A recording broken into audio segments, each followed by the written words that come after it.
The footage was shocking. People breaking into the seat of American democracy. Protesters coming into House chambers, breaking into offices, and even posing for photos at lawmakers' desks. These kinds of images have dominated the media since the events of January 6th. What happened before and after the chaos? NTD was in DC that day. Here's what we saw. I'm Paul Graney with NTD News. I was reporting in Washington, D.C. on that day.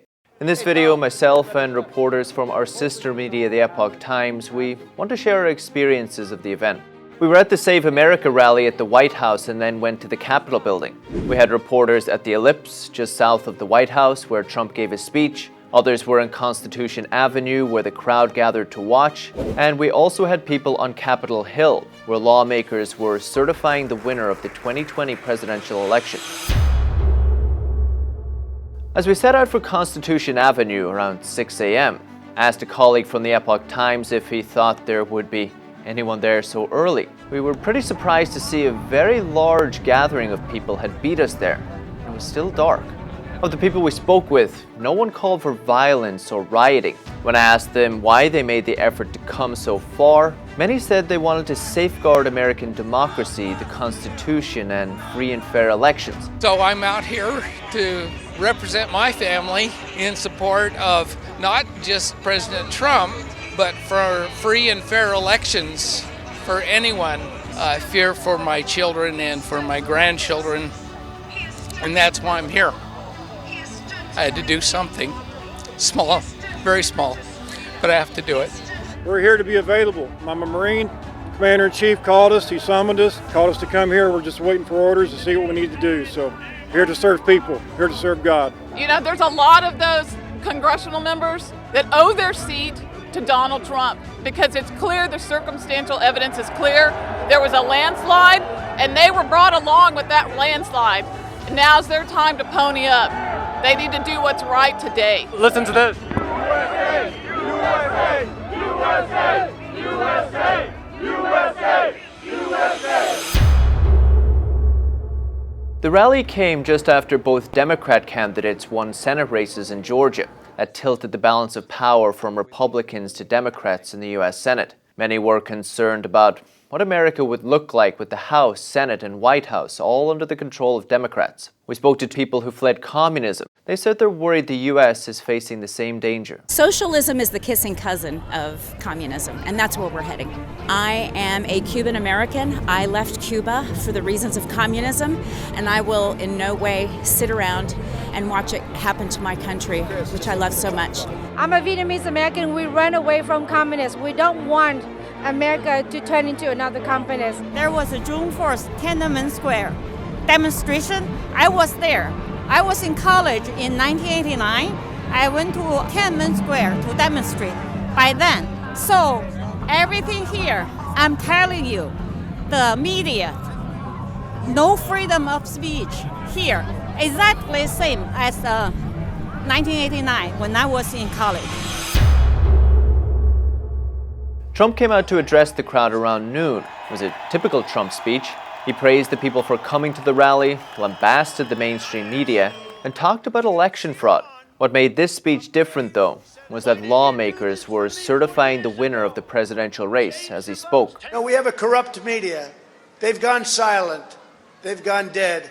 I now realize how good it was. If you go back 10 years, I realize how good, even though I didn't necessarily love him, I realized how good. It was like a cleansing motion, right? But we don't have that anymore. We don't have a fair media anymore. It's suppression, and you have to be very careful with that.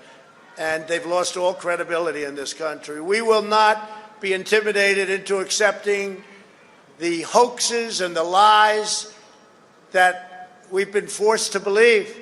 During the speech, Trump did ask his supporters to walk down Pennsylvania Avenue toward the Capitol building, but he didn't tell them to enter the building or commit acts of violence.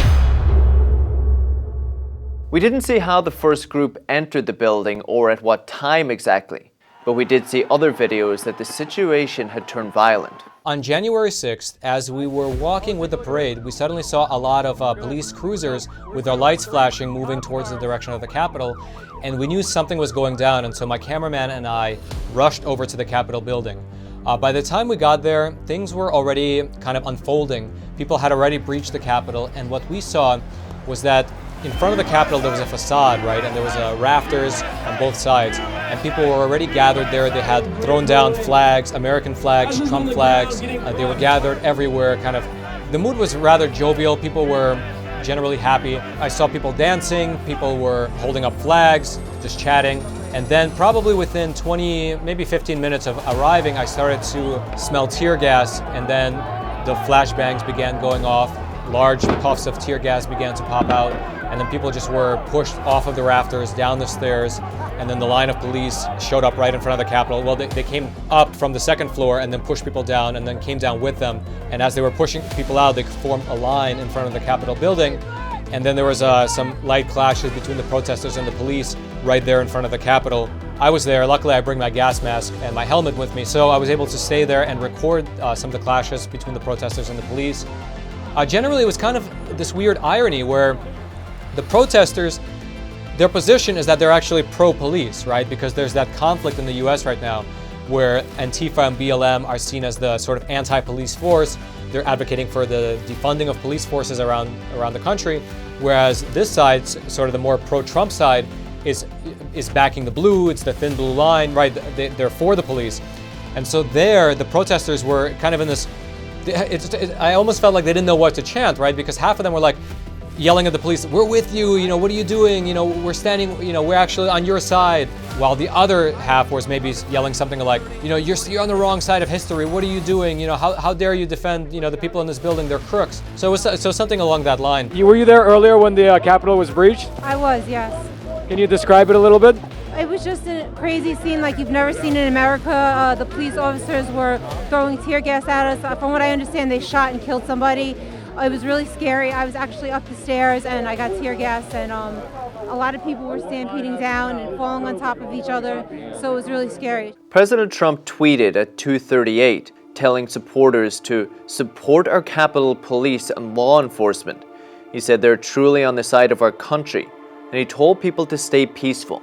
Then the White House press secretary Kayleigh McEnany tweeted out a little over an hour later to say President Trump wanted protesters to go home. This video was shot by our reporter just as her tweet went out. It shows protesters entering the building.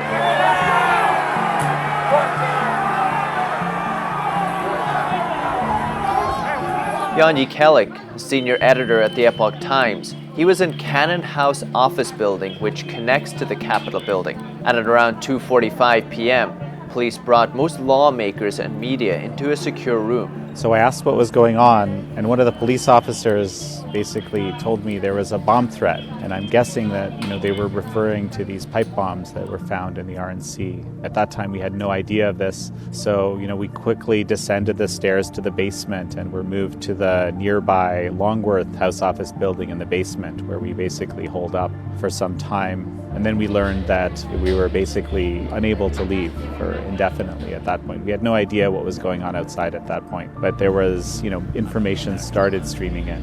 I personally never felt threatened. You know, I felt the police that were around us seemed to have everything well in hand. It was only after sort of, you know, hearing about and seeing what had happened, you know, in the House chambers and outside that I realized there was something very serious going on. DC Mayor Muriel Bowser then issued a curfew. It went into effect at 6 p.m. and remained in effect until 6 a.m. the next morning. From what I saw, large numbers of protesters started leaving the Capitol building area after the curfew was announced. And so then within the course of maybe an hour and a half, the line of police kept pushing people back. And it seemed like as more reinforcements of police came, they were able to push people further and further back away from the Capitol until eventually we were on the street. And that is, I believe, when the National Guard troops came in. And you can kind of tell that they're different because they're dressed differently. They have heavier gear. They're dressed in green. Until about 6:45 and 7, at which point they began to kind of encircle the remaining people and kick the reporters out and detain anybody who was still there. So that was what I experienced firsthand. A policeman even handcuffed me, even though I was wearing my press pass. He let me go 20 minutes later when another officer said press were exempt from the curfew. Lock him up.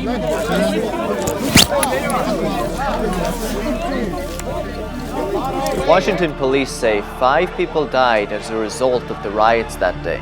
California resident Ashley Babbitt died from gunshot wounds inside the Capitol building. 3 others died of what the mayor called medical emergencies. One was 50-year-old Pennsylvania resident Benjamin Phillips, another 55-year-old Alabama resident Kevin Greason, and the other was 34-year-old Roseanne Boyland of Georgia.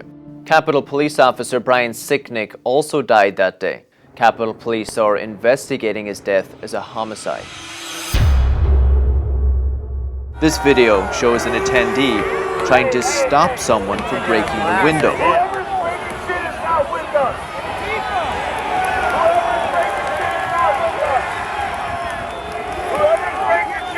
Others accuse the people in black of being Antifa.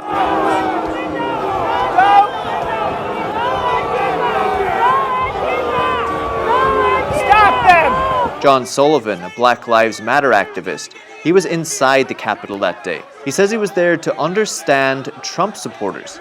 He uploaded Ashley Babbitt's gunshot video to his YouTube channel. It was a terrible day in American history, and one that had deeper impact, I think, on the United States and the people of the United States. Because we've gone through now years of protests, riots, burning down of cities, and Americans gradually losing faith in the different institutions this country is built upon, including now the electoral system, and including now as well the systems of justice. Now, America, on both sides, people are concerned about the integrity of our country, the integrity of the systems this country is built upon. And going forward, this country needs more than ever to find a way to reconcile with this corruption as they observe it, whether you're Democrat or Republican, observing politicians they believe do not represent them, observing justice systems they believe have not acted in accordance with the grievances they brought to them. The country right now is in a state of disarray and a state of hopelessness. And moving forward, I think more than ever, people need a ray of hope. People need to realize and understand once again, and see proof of it, that the system represents their interests, that the representatives we have in these offices represent the American people and not personal interest, that the systems of elections represent the will of the people and not the will of a handful of individuals who may not be willing to hear information or be willing to look at information. The United States is in a very desperate state right now. And for the world as well, this goes even deeper, because America was the beacon of hope. America was the model of a free society. America was the system on which the image of a free and open society was built. And many countries look to the United States as a model for their own countries, their own model for what a free and self-governing people look like. That model is now being damaged. That image is now being damaged. And countries are now wondering what model to look at. As we go forward, the Chinese Communist Party very likely will use this. The Chinese Communist Party will very likely try to rebuild itself. And the CCP's China model, as they call it, will become a competitor to the US model on the global stage. This is where the United States and the world are now at.